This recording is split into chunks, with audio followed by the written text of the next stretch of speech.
নমস্কাৰ টাংলাই খুকটাং টাইপা কেন্দ্ৰীয় সমিতিৰ তৰফৰ পৰা আপোনালোক সদৌতিকে জ্ঞাতি বৰ্ষৰ টাই খুকটাং জ্ঞাপন কৰিছোঁ। লগতে আজি আমি উপস্থিত হৈছোঁ এখন এনেকুৱা এটা অঞ্চল যি অঞ্চলত আমি ইয়াত টাইম জনগোষ্ঠীৰ বসতি প্ৰধান এৰিয়া বুলি ক'ব লাগিব। আৰু আমি ইয়াত বিভিন্ন ক্ষেত্ৰত আমি ৰাইজৰ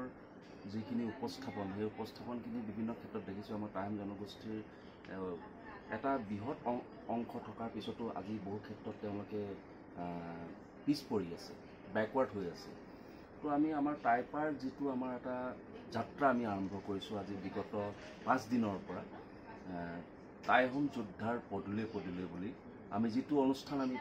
কৰিছোঁ, সেই অনুষ্ঠানৰ জৰিয়তে আমি আমাৰ জ্ঞাতিবৰ্গসকলৰ লগত আমি মনৰ কথা পাতিবলৈ প্ৰয়াস কৰোঁ। আজি আমাৰ মাজত উপস্থিত আছে জয়পুৰ অঞ্চলৰ অতি খুব এটা ভিতৰুৱা অঞ্চল, যিটো অঞ্চলত আমি ক'ব লাগিব জয়পুৰ আপোনাৰ বাগমৰা বুলি কয়। সেই অঞ্চলটোৰ আমি এহাল দম্পতী, যিহাল দম্পতীয়ে নিজস্ব চেষ্টাৰ বলত বিভিন্ন ক্ষেত্ৰত তেওঁলোকে এই ওচৰ পাজৰৰ সমাজ ব্যৱস্থাক অলপমান উন্নয়ন কৰিবলৈ তেওঁলোকে অপ্ৰাণ চেষ্টা কৰে। 100% এফৰ্ট তেওঁলোকে কনজামশ্যন কৰে। তো তেনে ব্যক্তি দুজনৰ মাজত আমি উপস্থিত। নমস্কাৰ, আপোনালোকৰ টাইম যুৱ পৰিষদৰ পৰা আপোনালোকক স্বাগতম জনাইছোঁ আজি আমাৰ অনুষ্ঠানটোলৈ। আজি এটা আমি বিশেষ অনুষ্ঠান এইটো কাৰণে কৰিবলগীয়া হৈছে, যিহেতু আমি কিছুমান সজাগতাৰ অভাৱৰ কাৰণে আমি বহুখিনি কথা নাজানো। আমাৰ টাই ডেভেলপমেণ্ট কেনেকৈ কৰিব লাগে, আমাৰ টাইম জনগোষ্ঠীৰ মানুহে কেনেকৈ উন্নয়ন কৰোঁ, শিক্ষা দীক্ষাৰ ক্ষেত্ৰত আমি বহুখিনি ক্ষেত্ৰত আমি পিছ পৰি যাওঁ। তাৰপিছতো আমি কিছুমান ক্ষেত্ৰত আমাৰ বহুখিনি বস্তু আমি গম নোপোৱাৰ অভাৱত আমাৰ পৰা বহুখিনি সুবিধা আমাৰ পৰা আঁতৰি গুচি যায়। তো তেনে ক্ষেত্ৰত আপোনালোকৰ ওচৰলৈ আমি আজি অহাৰ এটাই মূল কাৰণ, আপোনালোকে ইমান কেইবছৰ থকাৰ পিছত আপোনালোকৰ ওচৰলৈ ইমান বহুতো সংগঠন আহিছে, বহুতো কিবা কৰিছে, কিন্তু টাইম যুৱ পৰিষদৰ যিটো মানে আপোনালোকৰ দায়বদ্ধতা, সেই দায়বদ্ধতা লোক আজি আপোনালোকৰ ওচৰত সুখৰ দুখৰ কথাখিনি পাতিবলৈ আহিছোঁ। এতিয়া প্ৰথম কথাটো হ'ল কি, আপোনালোকে ইমান দিন থকাৰ পিছত আপোনালোকে সমাজ ব্যৱস্থাটোত আপোনালোকৰ কেনেধৰণে আপোনালোকে উন্নয়ন কৰিলে মানে আমাৰ জাতিটো কেনেকৈ আগবাঢ়িব, সেইখিনি ওপৰত আপোনাৰ কিবা ক'ব নেকি?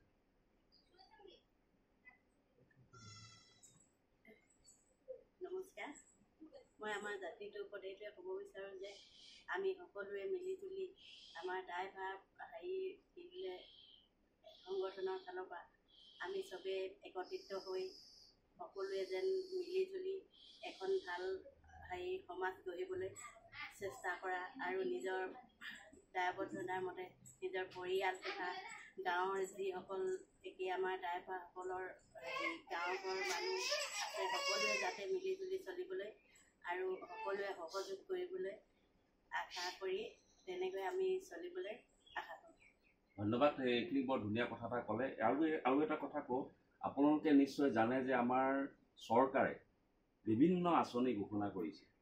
বিভিন্ন জনকল্যাণমূলক আঁচনি ঘোষণা কৰিছে, যিবোৰ কল্যাণমূলক আঁচনি আমাৰ সাধাৰণ জনতাই পাইছে বুলি আপুনি অনুভৱ কৰেনে? তেনেকৈ আমি এনেকুৱা অনুষ্ঠানবোৰ বা সাহায্য আমি পোৱা নাই আজিলৈকে। গাঁৱত কিছুমান লোকে পাইছে, নোপোৱা নহয়, কিন্তু আমাৰ এইফালে আমি পোৱা নাই, একোৱে পোৱা নাই আজিলৈকে। অন্ততঃ আমি ৰেচন কাৰ্ডখনো আমাক দিয়া নাই। তাৰমানে কি, আচলতে আমি ৰেচন কাৰ্ডৰ সেই বস্তুটো এটা বেলেগ বিষয়। আৰু যিহেতু আমাৰ নিজৰ জাতিটোৰ উন্নয়নৰ কাৰণে, আমাৰ টাইম জনগোষ্ঠীৰ উন্নয়নৰ কাৰণে এখন চৰকাৰে এখন ধুনীয়া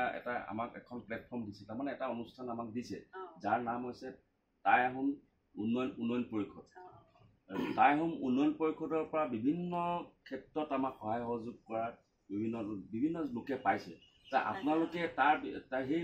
উন্নয়ন পৰিষদৰ পৰা কিবা কিবি আপোনালোকে পাইছে নে নাই? তেনেকৈ আমি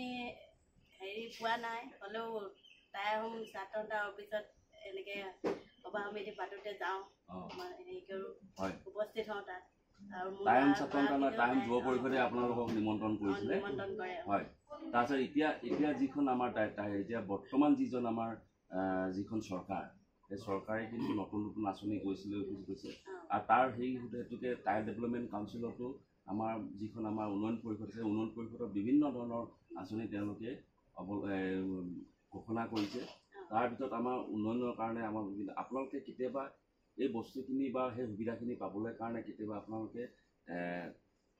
আবেদন কৰিছিলে নেকি তেনেকৈ সেই বস্তুখিনি পাবলৈ আবেদন মানে এবাৰ আহিছিলে যে আপোনালোকে তেতিয়া সেই কি দিম বুলি কৈছিলে এতিয়া সেই কথাখিনিকে আপোনালোকৰ লগত আলোচনা কৰিবলৈ আহিলোঁ যিহেতু টাই ডেভেলপমেণ্ট কাউন্সিলৰ এটা নিয়ম আছে তেওঁলোকে এটা সীমাৰ ভিতৰত বস্তু দিয়ে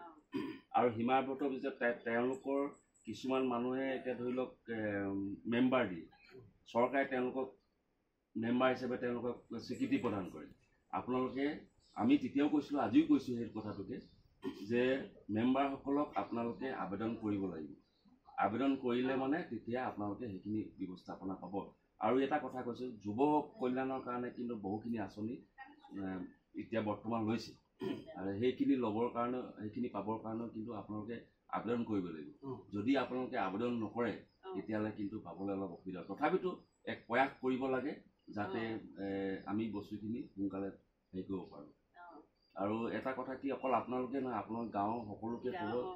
যিসকলে ইয়াত ধৰি লওক আছে তেওঁলোককো ক'ব যে বস্তুটো অন্ততঃ আবেদন কৰিব লাগিব আবেদন নকৰিলে মানে নাপায় এনেই এতিয়া ধৰি লওক আমি নাই পোৱা বুলি ক'লে নহ'ব বা আমি হেৰি ক'লে নহ'ব কিন্তু তাৰ কাৰণে আমি আবেদন কৰিলেহে গম পোৱা যাব এই মানুহজনৰ এইটো অভাৱ আপোনাৰ ভোক লাগিছে আপোনাৰ ভোক লগা অৱস্থাত যদি আপুনি যদি নকয় যে মোৰ ভোক লাগিছে তেতিয়া আপোনাৰ কোনো ভাত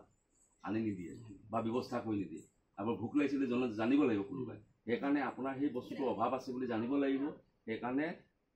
যিটো বিধিগত নিয়ম মতে আপোনালোকে সেই বস্তু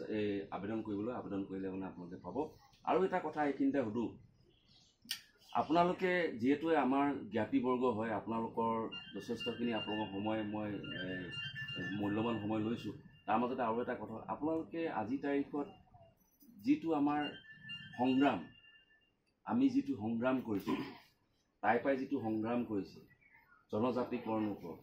এই জনজাতিকৰণৰ ওপৰত আপোনালোকে সংগ্ৰামটো হ'লে মানে যদি আমি জনজাতিকৰণটো পাওঁ তেতিয়াহ'লে আপোনালোকে তাত আপোনালোকে কিমানখিনি আপোনালোকৰ মানে সহমত আছে জনজাতিকৰণৰ ওপৰত আপোনালোকে আপোনালোকে জনজাতিকৰণটো পালে আপোনালোকৰ মানে সুবিধা হ'ব বুলি ভাবেই নাই সেই কথাটো মই আপোনালোকক কৈছোঁ মই এইটোৱে কওঁ যে আমাৰ তাৰপৰা ওপৰত যদি জনজাতিকৰণ এজন আগবাঢ়ি আগুৱাই যাব পাৰে তেতিয়া আমাৰো অলপ সাহায্য হ'ব বুলি আমি ভাবোঁ আৰু উঠি অহা প্ৰজন্মৰ কাৰণেও সেইখিনি দেখুৱাই গ'লে আমি ভাল পাওঁ আৰু যাতে আমাৰ ল'ৰা ছোৱালী নাতি পুতি সকলো যে সেইখিনিৰ কাৰণে আগবাঢ়ি যাব পাৰে অলপ জ্ঞানটো অৰ্হতা ল'ব পাৰে সেইখিনিকে মই ভাবোঁ আৰু ধন্যবাদ বৰ সুন্দৰ কথাখিনি ক'লে আমি তেখেতৰ পৰা খুব এটা পজিটিভ এটা ৰেছপন্স পালোঁ তেওঁলোকে কথাখিনি অলপ ধুনীয়াকৈ ক'লে তাৰ কাৰণে আমি টাইপাৰ কেন্দ্ৰীয় সমিতিৰ পৰা তেওঁলোকক ধন্যবাদ জ্ঞাপন কৰোঁ তেওঁলোকৰ এই মন্তব্যই এই গাঁওখনৰ মন্তব্য বুলি আমি ধৰা নাই তথাপিতো তেওঁলোকে গাঁৱৰ যিটো ভিউ সেই ভিউ বুলি ভাবিছোঁ আৰু আশা ৰাখিছোঁ ভৱিষ্যতৰ দিনত আমি সেইখিনি আমাৰ টাইপাৰ ফালৰ পৰা আমি যিমানখিনি আমি প্ৰয়াস চেষ্টা কৰিম তেওঁলোকৰ প্ৰাপ্যখিনি ৰাস্তাটো কেনেকৈ গ্ৰহণ কৰিবলৈ সেই ৰাস্তাটো দেখাই দিয়াত আমি সহায় সহযোগ কৰিম এইখিনি ক্ষেত্ৰত কোনো দ্বিমত নাই আজিলৈ